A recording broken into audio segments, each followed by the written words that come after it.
Eh bien salut tout le monde, ici c'est Nico. Nouveau cadre, donc aujourd'hui on va parler de la collection PlayStation 2, ça fait un moment que je voulais vous la faire, je vous en avais déjà parlé dans des vidéos précédentes. Donc je vais essayer de vous faire un petit speech très rapide, histoire de synthétiser la chose. Donc la PlayStation 2 c'est la console de salon la plus vendue. J'entends souvent les personnes dire bon effectivement la PlayStation 2 il y a beaucoup de jeux de merde, c'est une console qui a mal vieilli, et c'est faux. Et c'est totalement faux. Il y a du vrai, hein. Attention, il y a des jeux, c'est quand même très moyen. Mais je vais essayer de te montrer avec cette vidéo qu'on peut quand même trouver de très bons titres dans cette collection. Donc la PlayStation 2 elle a une bonne ludothèque, hein. Je crois qu'il y a un peu plus de 1500, 1700 jeux peut-être, je sais plus exactement. Bon, pour mettre les choses au clair, je ne fais pas le full set, voilà. J'ai pas la place pour déjà dans un premier temps, et dans un second temps, c'est pas forcément un full set qui m'intéresse. Je préfère récupérer les bons titres qu'il y a sur cette console, que voilà, essayer d'en choper le maximum possible. Attention, je respecte bien sûr ceux qui font le full set, je pense à JSN, je crois qu'il y a aussi Colombo, je connais pas vraiment sa chaîne, mais je crois qu'il fait ça aussi. Alors moi je suis loin d'avoir le full set, il me semble que j'ai à peu près 280 jeux, peut-être un peu moins. Normalement ils sont classés dans l'ordre alphabétique, donc il est possible que tu trouves un petit X au milieu des B, c'est fort possible. Tout simplement comme j'ai pas trop de place dans le meuble qui est pour ma PlayStation 2, des fois je mets les jeux par-dessus, tu vois. Et donc là pour la vidéo je les ai tous empilés et il est possible qu'au milieu il y en a un qui fait pas partie de la liste. Comment la vidéo va se dérouler? Je vais essayer de faire ça assez simplement par ordre alphabétique comme je l'ai dit. Et on va faire par lettres, voilà, parce que j'ai pas forcément envie de balancer 280 jeux dans une seule vidéo. Ça va durer 45 minutes, au bout de 10 minutes tout le monde va se barrer. C'est pas intéressant pour moi. Ce que je recherche absolument dans cette vidéo, c'est vous montrer qu'il y a encore de très bons titres sur cette console, même si je les possède pas tous. Donc là en fait on va commencer par les chiffres tout simplement, et on finira, je crois si j'ai bien calculé, par le dernier jeu de la lettre D. Voilà, comme ça dans la prochaine vidéo tout simplement t'attaqueras directement avec la lettre E. Je pense des fois des trucs, tu vois. Donc voilà, le premier jeu c'est un James Bond, le 007 Quantum of Solace avec Daniel Craig. Alors celui-là je l'ai pas fait, donc j'essaierai bien sûr dans la vidéo de vous dire exactement les jeux que j'ai pu faire, les jeux que je n'ai pas commencé. Donc celui-là je ne l'ai pas fait, tout simplement parce que voilà, moi je reste fidèle à GoldenEye et j'ai du mal après à attaquer d'autres James Bond. Donc voilà, le 007 Quantum of Solace. J'avais oublié de te dire aussi, moi la PlayStation 2 c'est une console, voilà, j'essaye tout le temps un peu on va dire de l'embellir, donc j'enlève souvent les cacas, voilà, qui traînent, que je récupère en vide-grenier dans des lots, etc. Soit j'en fais cadeau à des collègues, soit je les amène à cash pour avoir 20 centimes de bons d'achat. Les Platinum, tu les verras pas non plus, je les mets à part, voilà, dans un carton, et j'essaie de les récupérer petit à petit, savoir ce que j'ai en Platinum, etc. Donc il y a aussi des jeux qui ne marchent pas, que je mets à part, voilà, je teste quand même, et des fois, c'est une mauvaise surprise. Je pense au Chapeauté, le jeu que m'avait offert Siri 2.0. Voilà, il marche pas, donc il est à part. Bref, on retourne à l'essentiel. Donc ensuite, le 13, très bon jeu aussi qui est sorti sur diverses consoles, je crois qu'il est sorti sur Xbox, la première du nom, et aussi sur la GameCube. Un très bon FPS de chez Ubisoft, en cel shading, un peu bande dessinée, c'est vraiment un très bon jeu celui-ci. Donc ensuite j'ai aussi le 24 heures chrono, le jeu, voilà, tout simplement le jeu tiré de la série. Celui-ci il est en steelbook, je l'avais déjà dit qu'il y en avait quelques-uns qui traînaient sur la PlayStation 2, voilà. Donc celui-ci il en fait partie, pourtant c'est pas un immense jeu, j'aurais préféré un steelbook d'un jeu, voilà, un peu plus intéressant, bon tant pis. Donc voilà, 24 heures chrono. Donc ensuite on a le Activision Anthology, donc c'est une sorte de best-of de pas mal de jeux qui étaient sortis sur l'Atari 2600. Il est très sympa à faire, surtout si, comme moi, je ne suis pas du tout de la génération des Atari, voilà. Donc je connaissais pas du tout l'Atari 2600. Donc grâce à cette compilation, j'ai pu découvrir un peu cette console qui effectivement n'est pas très agréable à jouer, les jeux sont pas non plus extraordinaires. Après peut-être pour les générations qui ont connu, ils vont l'apprécier forcément, ça va leur rappeler des souvenirs. Moi ça me rappelle rien, donc il y a des jeux sur lesquels j'ai pu m'éclater, d'autres un peu moins. Donc voilà, l'Activision Anthology, je peux le conseiller pour les personnes qui veulent pas racheter l'Atari 2600, ça peut être sympa. Donc ensuite Age of Empires 2, un jeu qui est plus agréable bien sûr à jouer sur PC, voilà, sur console c'est un peu compliqué avec la manette effectivement. Mais moi je m'éclate bien, bon c'est vrai que ça fait un moment que j'ai pas touché à ce jeu, mais je le conseille pour les personnes qui, voilà, soit ils n'ont pas un bon PC pour faire tourner les jeux, ou tout simplement qui veulent investir dans un jeu de PlayStation 2 pour une collection ou quoi, je sais pas, tu fais ce que tu veux après. Mais voilà, Age of Empires, bon délire. Donc ensuite, le premier Survival Horror de la liste, donc le Alone in the Dark. Alors celui-là, je l'avais fait, il me semble à l'époque, je crois que c'était une démo, voilà, et c'est vrai que moi à la base, je suis pas grand fan des Survival Horror, donc j'ai vite abandonné, mais c'est intéressant de l'avoir celui-ci dans sa collection. En plus, c'est un jeu infogramme, et il est plutôt bon, donc comme quoi, tu vois, tout peut arriver. Ensuite, le Ark, donc un jeu que j'ai présenté il n'y a pas bien longtemps dans une vidéo achat, voilà, que j'avais trouvé en Allemagne. Donc je suis super content, bien sûr, de l'avoir dans la collection, et je pense que je vais l'attaquer bientôt. Ensuite, donc Arthur et le Minimoys. Alors tu vas me dire qu'est-ce que tu fous avec un Arthur et avec les Minimoys, et t'as bien raison de te poser la question. Tout simplement parce qu'avec Junelax, on avait fait la tournée des caches il y a quelques temps, et j'avais trouvé vraiment sympa ce petit coffret édition limitée, apparemment ils disent bien édition limitée. Bon ok si tu veux, mais voilà, c'est ce petit truc que j'avais trouvé sympa. Après le jeu il a été quand même plutôt bien noté, donc pourquoi pas essayer, peut-être plus pour les enfants ou les personnes qui n'ont pas trop envie de s'emmerder pour faire un petit jeu de détente, pourquoi pas, voilà. Ensuite un Astérix, donc il y a encore l'étiquette, ça m'emmerde un peu, faudra que je la retire. En général j'essaie de les retirer les étiquettes et de faire les jeux bien propres. Donc voilà, Astérix aux Jeux Olympiques, un jeu qui est sorti aussi sur la Wii il me semble, peut-être sur d'autres supports, je ne sais pas. Ensuite Astérix et Obélix XXL 2, donc Las Vegas je crois, c'est Mission Las Vegas, voilà. Quand tu regardes la jaquette de celui-ci, tu peux voir qu'il y a quand même pas mal de clins d'œil à d'autres licences de jeux vidéo. Donc là tu peux voir que c'est Lara Croft, Mario, Pac-Man et la Sonic. Donc ça c'est le côté sympa, c'est rigolo. Ensuite un jeu que j'apprécie énormément, c'est Automodelista de chez Capcom. Donc c'est un petit jeu de voiture, un peu tuning, tout ça, mais en cel shading. Et il est vraiment excellent, franchement c'est un très bon jeu celui-ci. On le voit pas souvent en plus, donc si vous le voyez en vide-grenier, si vous le voyez en cache, je vous le conseille, c'est un très très bon jeu de bagnole celui-là. Donc ensuite on attaque la Ken Slash avec Baldur Gates, Dark Alliance, voilà il y en a deux, il y a Dark Alliance 1, Dark Alliance 2, c'est de très très bons jeux à Ken Slash sur console. En général bien sûr on préfère les jouer sur PC. Moi je vous les conseille sur console de salon, ils sont vraiment très bons. Donc les développeurs ont sorti deux autres hack and slash sur console que je présenterai un peu plus tard. Ensuite Batman Begins, alors je suis pas un grand fan des Batman sur console en général. Celui-là j'avais plutôt bien apprécié le film, donc voilà, j'ai récupéré le jeu. Pas encore commencé, donc je vais pas trop donner mon avis parce que j'en sais rien. La plupart du temps c'est surtout sur des vidéos que j'ai pu capter un peu ce que c'était. Donc un autre Batman, Batman Vengeance. Celui-là par contre je l'ai commencé, il est vraiment très très bon. Un peu celui-ci aussi, il est un peu en cel shading. J'avais bien accroché. J'avais dû faire peut-être 2-3 heures, peut-être un peu moins, 2 heures. Et je m'étais bien régalé. Bon, après, je l'ai laissé tomber parce que c'est pas non plus un immense jeu, tu vois. En général, t'accroches au bout de la première demi-heure sur un jeu. Là, j'avais bien accroché, mais pas au point à m'y remettre. Excellent. Beyond Good and Evil. Donc c'est un jeu qui est sorti aussi sur GameCube, peut-être sur Xbox, la première, je sais pas. Donc ça c'est un très bon jeu d'aventure, j'ai pas besoin d'en parler. Donc voilà, c'est un jeu que je conseille pour ceux qui ne l'ont pas fait, bien sûr. Ensuite, Black, donc un FPS de gros bourrin, clairement. À l'époque, il en jetait vraiment ce jeu parce que tout se détruisait autour de toi. Tu pouvais éclater pas mal de murs, tu pouvais éclater un peu tout ce qui traînait. C'était un très bon jeu. Par contre, tu rejoues maintenant, franchement, il a mal vieilli le pauvre. Mais c'est un bon défouloir, tu vois, t'es entre potes, tu sais pas quoi faire, tu peux te défouler avec celui-là, c'est pas mal. Bon, là, je vais être honnête, c'est un jeu que j'ai jamais fait, le Blood Rain 2, voilà. Ni le 1 non plus, d'ailleurs, au passage. Je l'avais récupéré celui-ci en vide-grenier, je l'avais jamais vu. Donc j'en ai profité, peut-être que je m'y mettrai, mais comme j'ai pas le 1, tu vois, j'ai pas forcément envie d'attaquer le 2 directement. Donc voilà, le Blood Rain 2. Donc le Blood Will Tell, donc c'est un jeu de chez Sega, c'est une sorte un peu de beat'em all, si tu veux. Donc je l'avais commencé pour voir s'il marchait, voilà. J'ai pas tout de suite accroché, tu vois, après, je l'ai un peu laissé tomber. Après, peut-être que tu vois, je vais m'y remettre et on verra bien. Mais bon, c'est un titre à avoir dans une collection, je pense, le Blood Will Tell. Donc ensuite, le Bon Baiser de Russie. Donc voilà, un James Bond. Et ce qui est assez sympa, c'est que tu joues avec Sean Connery. Voilà, en général, c'est avec Pierre Brosnan ou alors c'est avec Daniel Craig.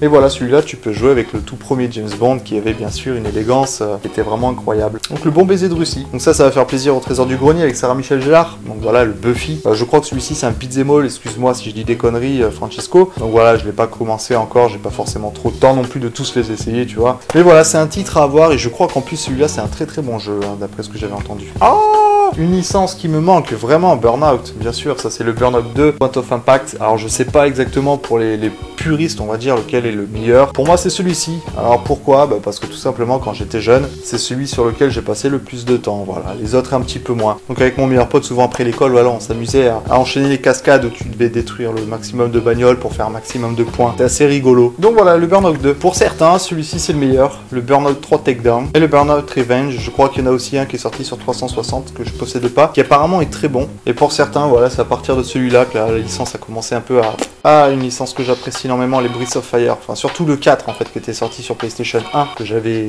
poncé de chez poncé plusieurs fois. Donc voilà, le Breath of Fire, Dragon Quarter, qui est vraiment très très bon aussi. Je le conseille à tous les fans de RPG ou ceux qui veulent attaquer encore une fois une collection PlayStation 2. Un titre à avoir. Ensuite, le Canis Canem Elite, donc Bully. Plus simplement. Donc un jeu de chez Rockstar où tu incarnes un petit lycéen un peu bordélique, voilà. Donc sa mère et son beau-père l'envoient dans un internat et voilà, t'as pas mal de missions à faire avec un peu de bordel à foutre. Et franchement c'est un très bon jeu, encore une fois Rockstar, ils ont tout le temps des concepts accrocheurs, voilà, j'aime bien. Allez, un petit jeu de combat vraiment sympa, le Capcom versus SNK 2, voilà, il y a pas longtemps avec Junax et une bande de potes, on s'est amusé à le faire, franchement c'est bien régalé, je le conseille aussi. Le Casper Spirit Dimension, celui-là par contre, c'est une bouse. tout simplement. On attaque un peu les boosts aussi, effectivement. Je suis fan de Casper depuis que je suis tout petit. Voilà, c'est peut-être aussi pour ça. Les Champions of Nourath, j'en parlais tout à l'heure. Je sais pas si tu t'en souviens, voilà, des Badger Gates Dark Alliance. Donc c'est fait par les mêmes développeurs que les Badger Gates, tout simplement, les Dark Alliance. Et je trouve que ceux-là sont vraiment meilleurs. Clock Tower 3, un jeu que j'ai terminé avec un pote il y a quelques temps. Voilà, je me suis régalé, c'est un Survival Horror. Tu vois, c'est vraiment très Jap. Tu vois, il y a vraiment une ambiance un peu bordélique. Ça part un peu dans tous les sens vers la fin. Je le conseille, il est vraiment très bon. Par contre, accroche-toi ou alors regarde un peu de temps en temps sur internet si tu t'en sors pas.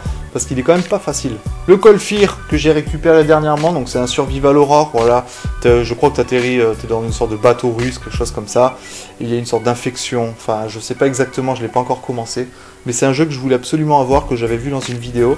Et il m'avait un peu interpellé. Donc maintenant c'est chose faite, je l'ai récupéré. Bon, je pense que je le ferai. A la base, je devais le faire en let's play. Je sais pas si je m'y mettrai, mais si j'ai le temps, peut-être, pourquoi pas. Donc le Crash Bandicoot, la vengeance de Cortex. Le Crash Nitro Kart. Par contre, j'ai une petite préférence pour celui qui était sorti sur PlayStation 1. Le Crash des Titans, voilà. Celui-là, il est pas extraordinaire, malheureusement. Le Crash Tag Team Racing. C'est pas non plus un immense jeu. Mais bon, voilà, ça reste un Crash. C'est une licence qui a un peu disparu. Qui a complètement disparu même. Et le Crash Twinsanity, le Crazy Taxi, donc un portage sur PlayStation 2 de la grande licence de chez Sega, donc la Dreamcast. Donc un jeu complètement déluré avec du bon rock'n'roll, un peu métal, tu vois, quand t'étais au lycée. T'es chauffeur de taxi, tu dois amener des gens d'un point A à un point B, t'as un petit temps imparti, puis c'est complètement le bordel. C'est un très bon jeu défouloir. Et malgré le fait que... Bon, je remets ma manche, excuse-moi. Malgré le fait qu'il est un peu vieilli, ça reste encore un très bon jeu, tu vois. C'est ça qui est intéressant, parce qu'il y a des jeux, ils ont très bien vieilli, graphiquement, mais ils sont nazes, tu vois, ils sont nazes, ils sont toujours nazes, tu te fais chier dessus. Que celui-là, il est encore très bon, tu t'éclates encore et t'en oublies, en fait, le côté graphisme. Et ça, c'est excellent. Dark Chronicle, qu'est-ce que j'ai pu en passer des heures sur celui-ci, j'adore. Alors, il y a aussi Dark Cloud qui était sorti, malheureusement, que je ne possède pas. Donc celui-là, c'est pas vraiment ton personnage qui va évoluer, c'est plutôt les armes que toi, tu vas faire évoluer pour avoir forcément du skill. Et je le conseille vraiment, faites-le celui-ci, c'est un très bon jeu, faut pas passer à côté franchement. La série des Dead or Alive, voilà, super, celui-là c'est un très bon épisode que je conseille aussi, le Dead or Alive 2, j'y ai passé pas mal de temps. Donc le 10 by Degrees, t'as vu un peu ce yaourt anglais, donc avec Nina Williams, donc qui est tiré tout simplement du jeu Tekken, donc un beat'em all plutôt moyen, voilà, c'est pas un grand beat'em all à Devil May Cry, à la... Ah, Devil May Cry, pas mal là. Ou à la God of War. Ça reste intéressant parce que c'est tiré d'un personnage d'un autre jeu, d'une autre licence. Et si après t'es vraiment grand fan de beat'em all, je pense que tu seras un peu déçu par celui-là parce qu'il a quelques petits défauts de caméra, etc., de gameplay. Bon, on l'avait testé avec Junax, on s'est pas régalé, voilà. Et je pense que c'est intéressant à avoir aussi dans sa collection, il est pas courant. C'est pas un jeu rare, mais il est pas courant. Donc ensuite, Def Jam Vendetta, un très bon jeu avec pas mal de rappeurs américains. Franchement, l'idée était plutôt sympa de vouloir tester ça avec des rappeurs américains. Et le Def Jam Fight for New York, qui est bien sûr meilleur, mais largement meilleur. Franchement, c'est un jeu de combat, il est bien nerveux, tu vois. Ça aurait pu être un jeu de combat pour faire de la pub au rap. Non, non, là, on tape dans un bon jeu de combat. C'est nerveux, le mode histoire est vraiment bien foutu. Tu peux bien améliorer ton personnage. Peut-être des côtés un peu moins intéressants dans un jeu de combat. Tu vas l'habiller, lui acheter des chaînes, etc. Bon, ça, à la rigueur, on s'en branle. Par contre, le fight en lui-même est vraiment très bon. Il y a une interaction en plus avec le public qui est intéressante, où ils peuvent te donner des armes, ou alors ils peuvent carrément t'emmerder, tu vois, à te frapper ou à te tenir. Et ça, c'est sympa. Et il est en plus très dur. Franchement, c'est pas un jeu de combat super facile. T'as intérêt à bien t'accrocher, quoi. C'est un jeu que je conseille, bien évidemment, qui est pour moi un très bon titre de combat sur la PlayStation 2. Il est aussi sur GameCube, je crois, et sur Xbox première génération. Donc ensuite, un beat'em all de chez Capcom par les développeurs de Devil May Cry. Devil May Cry, j'arrive toujours pas. Donc il est vraiment très bon aussi, ce Devil King. J'avais commencé un petit peu à l'époque où je l'avais eu. Faut que j'arrête de faire ça vraiment, hein. Donc je le conseille aussi, celui-là, Devil King, qui est pas forcément non plus un jeu très courant. Bon, bah j'en parlais, Devil May Cry, bien sûr, donc le premier. Le deuxième, je trouve d'ailleurs sur les trois, c'est la jaquette qui envoie le plus. Et bien sûr, le Devil May Cry 3. Ensuite, le Final Fantasy Dirge of Cerberus, c'est tout simplement en fait un beat'em all, c'est le premier voilà, Final Fantasy beat'em all. Franchement, il est plutôt sympa. Puis enfin, un Final Fantasy, voilà, j'ai envie de dire, qui va pas te coûter un bras, quoi. Donc ensuite, on attaque un peu les Disney, donc avec le Donald Duck Quack Attack. Donc pareil, j'avais vu une vidéo de cette Sky, j'avais trouvé le jeu plutôt intéressant, c'est plutôt un bon jeu de plateforme. Et je crois que d'ailleurs, celui-ci, c'est le jeu qui est sorti sur plus grand nombre de supports. En tout cas, c'est un des jeux. Il est sorti sur la Game Boy, sur 64, sur Play 1, sur Play 2, sur PC, puis j'en passe sur d'autres encore supports. Donc voilà, un petit jeu de plateforme plutôt pas dégueulasse. Ensuite, celui-ci est plus dégueulasse, tu vois, c'est Peter Pan. J'adore en plus la licence Peter Pan. Je suis un grand fan du film Hook, voilà. Je sais pas si vous l'avez vu, mais c'est aussi un film que je peux conseiller pour ceux qui ne l'ont pas vu. Donc en fait, tout simplement, le film, c'est Peter Pan qui grandit, voilà, qui habite dans le monde normal. Il a une femme, il a des enfants, etc. Il a complètement oublié qu'il était devenu Peter Pan. Et un jour, il se passe une action un peu étrange, tu vois, puis il retourne au pays des merveilles. Mais il y croit pas du tout que c'est Peter Pan, tu vois. Pour lui, c'est... Je sais plus exactement son nom, j'essaierai peut-être de le mettre en dessous. Si j'y arrive pas, tu m'en veux pas. Et du coup, il y retourne et il se dit, mais... donc les petits-enfants lui disent, mais tu n'es pas Peter Pan. Et lui, il l'avoue, il dit, non, non, c'est vrai, je ne suis pas Peter Pan. Et puis finalement, l'histoire se passe et il s'en rappelle. Et c'est un film que je conseille vraiment, c'est un très bon film. Par contre, le jeu, on s'en branle un peu, il est pas bon du tout, quoi. Donc ensuite, on a le Disney Pixar Wall-E. Donc celui-ci, je l'ai pris tout simplement parce qu'il y avait ce petit côté, voilà, holographique, tout ça. J'avais bien aimé le dessin animé Wall-E, donc forcément, on y revient. Disney Stitch, voilà, tu vois, ça c'est un jeu peut-être qui sera en cadeau à quelqu'un, etc. J'ai pas du tout accroché. Franchement, je suis fan pourtant de Disney, mais celui-là... bof quoi. Donc le Disney Tarzan Freeride qui je trouve a très mal vieilli, peut-être qu'à l'époque il était très bon, je l'avais pas fait malheureusement, mais là il a vraiment très mal vieilli, tu vois, c'est vraiment graphiquement c'est pas top, et puis le gameplay j'ai du mal. Un Disney Think Fast, c'est un peu si tu veux une sorte de buzz, tu vois les jeux buzz que sur PlayStation 2 c'est un peu pareil. D'ailleurs ça nécessite le buzzer, une sorte de petit party game, mais c'est pas vraiment party game, c'est surtout des questions, et t'es avec tes potes et voilà, et on te pose des questions sur Disney, donc ça peut être convivial de faire avec ses potes, après... pas un grand jeu. Donc on va attaquer Dragon Ball Z. Le premier c'est Budokai, le Budokai 2, le Budokai 3, le Budokai Tenkaichi, le Budokai Tenkaichi 2, et ce qui est pour moi le meilleur de tous, vraiment, c'est le Budokai Tenkaichi 3, où j'ai passé une partie de mon adolescence dessus. Et pour moi un des moins bons, c'est le Infinite World. Ensuite, donc on a le Dragon Quest, l'Odyssée du Roi Maudit, un jeu de chez Square Enix, qui est pour Trunks le Panda le meilleur RPG, je crois, de la PlayStation 2, d'après ce que j'avais compris.